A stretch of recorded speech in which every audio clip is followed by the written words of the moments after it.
Chers petits et grands, c'est votre moment et nous sommes très heureux de le partager avec vous. Notre nouveau lien avec l'Éternel a pour titre L'Église, une famille unie. Lucie, Vanessa, Ryan et Jonathan réalisent chez Lucie une maquette de leur école. Mais très vite, ils se disputent sur la répartition des tâches. Maman, qui entend tout depuis le salon, intervient. Vous avez besoin d'aide? Pas vraiment. On sait quoi faire, mais on n'arrive pas à se mettre d'accord.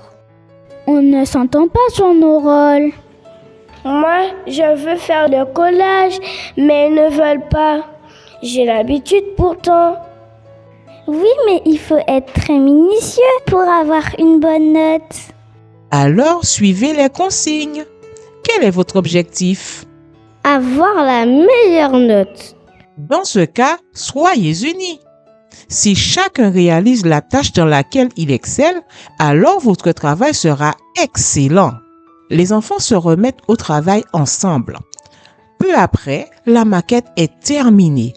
Après le départ de ses camarades, Lucie demande à sa maman. Maman, le pasteur a dit que l'église est un corps, donc elle doit être unie. Oui, comme notre corps, chaque partie a un rôle. Dans l'église aussi, chacun est important.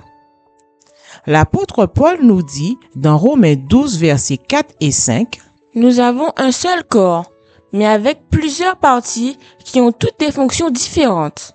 De même, bien que nous soyons nombreux, nous formons un seul corps dans l'union avec le Christ et nous sommes tous unis les uns aux autres comme les parties d'un même corps.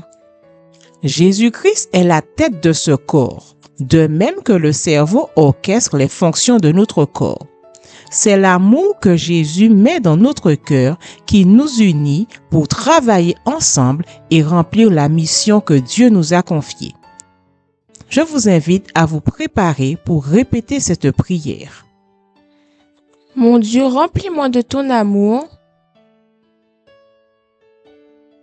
afin que je sois uni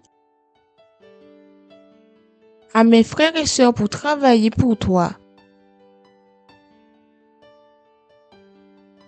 Au nom de Jésus, Amen.